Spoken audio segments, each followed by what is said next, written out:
Graça e paz, igreja. Alegria, alegria, alegria estar de volta aqui. Eu tenho uma grande aliança com a Nike.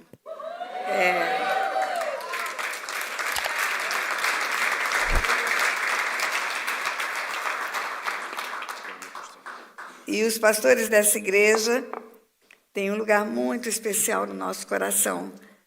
Eu falo que tem muitos lugares no nosso coração, mas tem um lugar lá que tem cadeiras de balanço.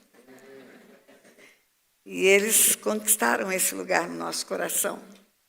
São filhos queridos, têm preocupação conosco, têm zelo pela nossa vida e nos honram. Cada vez que chegamos aqui, recebemos uma honra especial. E eu quero retribuir isso até o dia que o Senhor me permitir estar na terra. Dizer para vocês que são rebanho deles, que são ovelhas deles. Vocês têm o privilégio de ter pastores segundo o coração de Deus. Eu, apóstolo Samuel e bispa Sandra, são realmente um diferencial no tempo que se chama hoje no meio da igreja. E eu quero dizer para vocês que eu os amo muito, muito, muito, muito.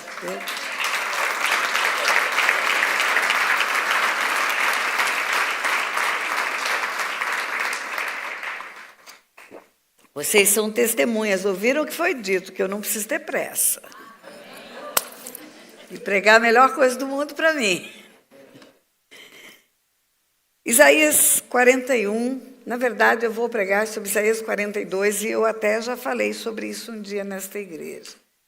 E Deus tem complementado a palavra. Eu falo que Deus às vezes dá como um quebra-cabeça, ele dá uma peça e depois ele acrescenta outra peça e outra peça. E o nível da revelação vai crescendo à medida que nós estamos querendo e buscando o entendimento. E eu quero, antes de 42 de Isaías, eu quero falar de 41. Isaías 41, Deus está confrontando os ídolos. Ele está desafiando os ídolos. A Bíblia toda, do Gênesis ao Apocalipse, mostra o quanto é abominação a Deus, a idolatria. A idolatria é uma cegueira espiritual. A idolatria, ela troca a verdade do Deus Todo-Poderoso, Criador, grande e tremendo, Senhor do Universo, por objetos. O homem pode fazer uma capa de um celular, uma capa de uma Bíblia e pode fazer um ídolo. E o ídolo não é nada. A Bíblia chama de espantalho em pepinal. Coisa nenhuma. E quando viemos do hotel para um lugar aí no centro da cidade, um pastor dessa igreja nos deu carona, nos levou no carro e fomos conversando com ele. E ele disse que hoje 5%, apenas 5% da nação portuguesa é cristã, evangélica, não é?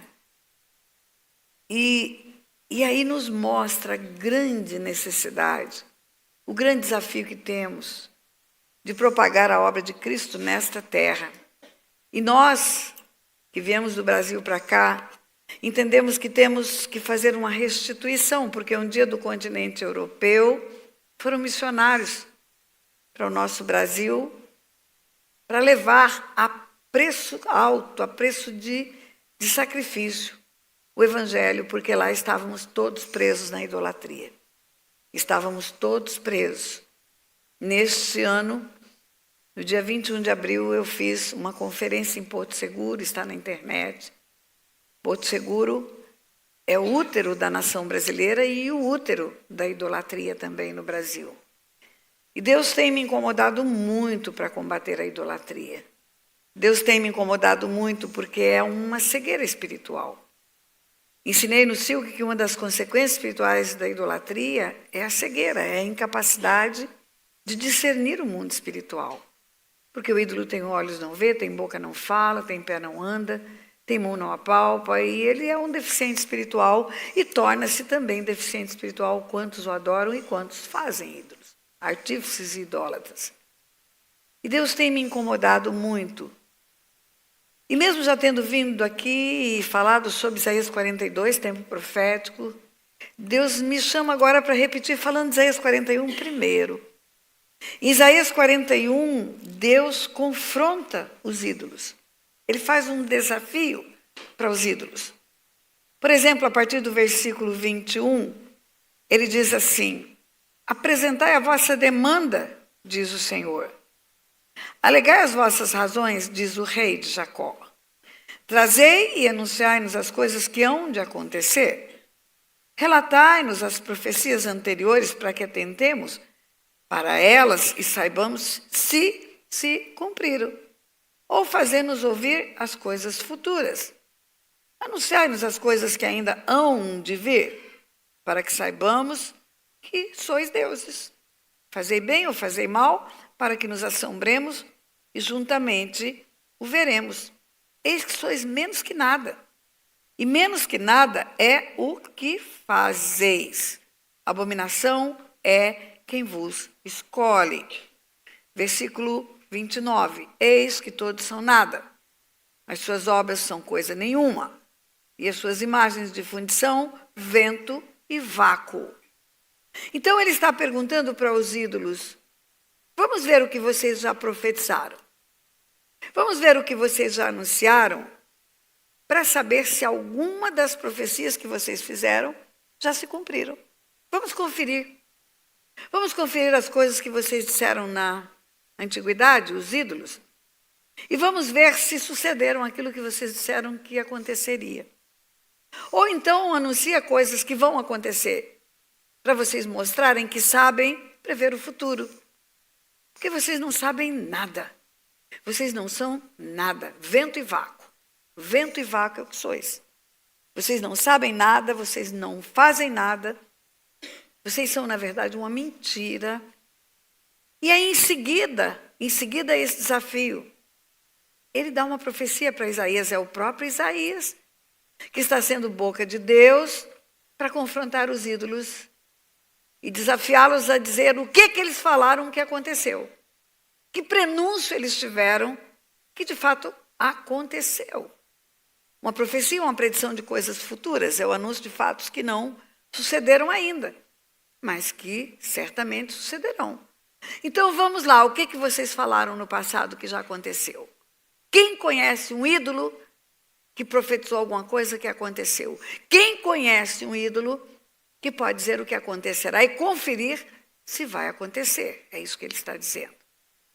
E em seguida, ele fala, pela boca do mesmo profeta, que lança esse desafio, o que está em Isaías 42. Ele diz: eis aqui o meu servo, a quem sustenho, o meu escolhido, em quem minha alma se compraz. Pus sobre ele o meu espírito, ele promulgará o direito para os gentios. Ele está falando de Jesus, só que ele está falando de Jesus 700 anos antes de Jesus nascer. Ele está dizendo: olha, vocês não sabem nada, não predizem o futuro, pois eu vou falar do futuro para vocês saberem quem eu sou. E ele fala: eis aqui o meu servo, a quem sustenho, o meu escolhido, em quem a minha alma se compraz. Pus sobre ele o meu espírito, ele promulgará o direito para os gentios. Não clamará, nem gritará, nem fará ouvir a sua voz na praça. Não esmagará a cana quebrada, nem apagará a torcida que fumega. Em verdade, promulgará o direito. Não desanimará, nem se quebrará, até que ponha na terra o direito. E as terras do mar aguardarão a sua doutrina.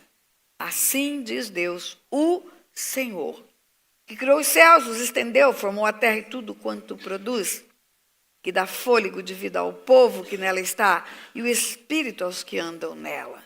Eu sou o Senhor, te chamei em justiça, tomar-te pela mão, te guardarei, e te farei mediador da aliança com o povo e luz para os gentios, para abrir os olhos aos cegos, para tirares da prisão o cativo e do cárcere os que jazem em trevas. Eu sou o Senhor, este é o meu nome. A minha glória, pois, não a darei a outrem, nem a minha honra às imagens de escultura. Versículo 9. Eis que as primeiras predições já se cumpriram, e novas coisas eu vos anuncio, e antes que suceda, eu vou-las farei ouvir. Cantai ao Senhor um cântico novo, e o seu louvor até a extremidade da terra, às extremidades da terra. Vós, os que navegais pelo mar e tudo quanto há nele, vós, terras do mar e seus moradores. Alcem a voz o deserto e as suas cidades, e as aldeias habitadas por Quedar. Exultem os que habitam nas rochas, e clamem do cimo dos montes, deem honra ao Senhor, e anunciem a sua glória nas terras do mar. O Senhor sairá como valente, despertará o seu zelo como homem de guerra, clamará, lançará forte grito de guerra e mostrará a sua força contra os seus inimigos. Por muito tempo me calei, estive em silêncio e me contive, mas agora darei gritos como a parturiente, e ao mesmo tempo ofegarei, estarei esbaforido. Os montes outeiros devastarei, toda a erva farei secar, tornarei os rios em terra firme, secarei os lagos, guiarei os cegos por um caminho que não conhecem, faluzei andar em veredas desconhecidas, tornarei as trevas em luz perante eles e os caminhos escabrosos planos. Essas coisas lhes farei e jamais os desampararei. Tornarão atrás e confundir-se-ão de vergonha. Os que confiam em imagens de escultura e as imagens de fundição dizem: vós sois nossos deuses. Parece que a profecia fala de duas coisas diferentes ou de duas pessoas diferentes. Parece que esse anúncio de coisas futuras, que ele está dizendo que sabe anunciar o futuro e que os ídolos não sabem nada, que os ídolos são incapazes de dizer o que virá a suceder, ou são incapazes de conferir o que disseram, se aconteceu ou não. Parece que ele está falando de duas pessoas diferentes. Ele está dando para Isaías, 700 anos antes, o perfil de alguém que virá para a terra para fazer alguma coisa espetacular. Ele está dizendo para o profeta anunciar para o povo que alguém virá. E alguém virá para marcar a história da terra. E parece que ele está falando de duas pessoas, porque há um paradoxo, ou aparente paradoxo. No versículo 2, não clamará, nem gritará, nem fará ouvir a sua voz na praça. Não esmagará a cana quebrada, nem apagará a torcida que fumega. Em verdade, promulgará o direito. Ele não vai fazer grandes feitos, segundo a visão do homem. Feitos humanos. Ele não virá para guerrear, ele não virá para implantar um governo terreno. Ele não virá para esmagar a cana quebrada, nem apagar a torcida que fumega. Resumindo, ele virá como ovelha muda diante de seus tosqueadores. Parece que há um paradoxo, porque lá pelo versículo 13, o Senhor sairá como valente, despertará o seu zelo como homem de guerra, clamará, lançará forte grito de guerra e mostrará a sua força contra os seus inimigos. Mas está escrito não clamará. Não clamará, não gritará, não fará ouvir a sua voz na praça, e agora sairá como um valente, despertará o seu zelo como um homem de guerra, clamará, lançará forte grito de guerra e vai mostrar sua força. São duas pessoas diferentes. Não, é a mesma pessoa. Sem que Isaías soubesse, e hoje nós sabemos, porque o Espírito Santo já veio e pode revelar as coisas para nós. Sem que Isaías soubesse, Isaías escreveu as segundas vindas e a primeira vinda, escreveu tudo. Escreveu quando ele viria como uma ovelha muda diante de seus tosqueadores, viria como um cordeiro. Escreveu quando ele virá como um leão. Ele virá como um valente. Despertará o seu zelo, clamará, gritará e vai impor o seu governo. Isaías está contando os dois tempos da vinda de Jesus. E quando você conhece a história, e hoje nós podemos ler não só os textos de Isaías e ler os acontecimentos, até históricos, para quem não conhece a verdade. Sabe que o mundo foi dividido em antes e depois de Cristo? Duas eras. A vinda dele marcou a divisão dos tempos. E nós sabemos que na primeira vinda ele veio como ovelha muda diante dos seus tosqueadores. Ele se humilhou, tornou-se figura humana. Domingo passado, aqui na ceia que celebramos, eu falei que naquele dia, meditando para vir ministrar, Deus mostrou para mim que a humilhação dele não começa na cruz, termina na cruz. A humilhação dele começa quando ele se despe da sua glória, do seu poder, da sua majestade, que ele tinha antes da fundação do mundo. Quando ele ora e fala: Senhor, glorifica-me com a glória que eu tinha antes da fundação do mundo. Pai, eu cumpri o que o Senhor me mandou fazer. e agora me glorifica com a glória que eu tinha antes da fundação do mundo. Antes do mundo existir, ele já existia, glorificado. Como é o Cristo glorificado? E naquele tempo o Filho de Deus não era o Cristo ainda. Porque aqui na profecia de Isaías, ele é o Messias. Quando ele vem para a barriga de uma mulher, ele é o Jesus. O anjo diz, vai dar o nome de Jesus. Quando ele vai para a cruz, ele é o Cristo.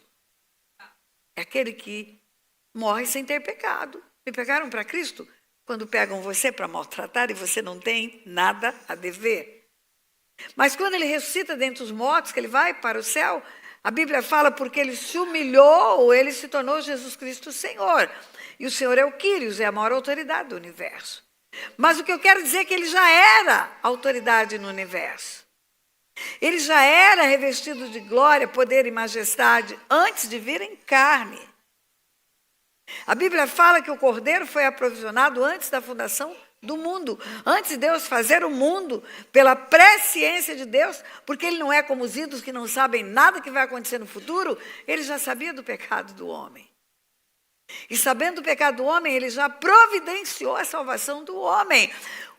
O Filho de Deus, segundo a carta aos Efésios, foi colocado para ser o nosso Redentor antes da fundação do mundo. Em Cristo Jesus, fomos predestinados para filhos.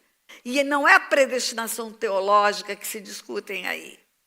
O destino do homem foi ser filho através da cruz do Calvário. Quando formado a imagem e semelhança de Deus e colocado no Éden, foi um filho que Deus colocou. Aprendemos isso no Silvio. Aprendemos que Deus fez o homem para ser seu filho, não para ser jardineiro do Éden.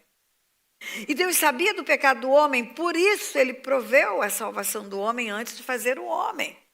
Porque ele fez o homem e amou o homem antes de fazer o homem. Por que ele pode amar antes de fazer? Porque ele sabe as coisas futuras. Imagine eu falar para você, adote uma criança, e você fala, ok, vou adotar. E eu complementar, essa criança vai te maltratar, vai fazer você chorar, vai fazer você sofrer, e você falar, eu amo ela assim mesmo, eu vou adotar essa criança. Eu quero ela assim, ainda assim. A primeira parte começa com uma humilhação de despojar-se da sua glória, do seu poder, da sua majestade, nascer em carne. Nascer em carne, ser bebê, fazer número 1, número 2 nos panos, nas fraldas. Imagine, aquele que estava no braço de Maria era o Filho de Deus. E humilhou-se com corda para ver cumprir uma lei espiritual. A terra é dos filhos dos homens. Os céus são os céus do Senhor, mas a terra dos filhos dos homens. Para ele vir na terra, andar na terra, ter autoridade na terra, trazer de volta a autoridade que foi perdida, porque o homem não usou quando o inimigo entrou no jardim, para ensinar as coisas do reino dos céus e falar com os homens como o homem tinha que vir como filho do homem. Como homem, ele nasce do ventre de uma mulher e pode pegar na mão dos homens. Como Deus, ele é gerado pelo Espírito Santo e pode pegar na mão de Deus e pode fazer essa intermediação entre Deus e os homens. Só Ele tem a dualidade de ser homem e ser Deus. Nenhum outro nome há que pode fazer isto. Nenhum. Não há outro intermediário, não há intermediária, não há ninguém que possa fazer essa ponte. Porque só Ele tem as duas partes. E Ele humilhou-se, e essa humilhação, ela vem de todas as maneiras. Ontem, ministrando à tarde aqui para as mulheres, eu contei o episódio dele cansado, dormindo num barco, vem uma tempestade, ele está com sono, dormindo, tem sono. Deus, o Todo-Poderoso, está num corpo de homem, tem fome, tem sono, tem cansaço, tem tristeza, chora. Chorou. Quando foi ao sepulcro onde Lázaro estava sepultado há 4 dias, ele chora com as irmãs de Lázaro. Ele tem dores no coração. Ele chora com os que choram. Ele deixa a sua glória, a sua majestade, o seu poder, que sempre existiu antes da fundação do mundo e que foi devolvido a ele quando ele volta para os céus. Por um período de tempo, por um interregno de tempo, ele deixa de ser só o Filho de Deus e ele é o homem, cheio das mazelas da humanidade, tentações. E ele é o Cordeiro de Deus que tira o pecado do mundo.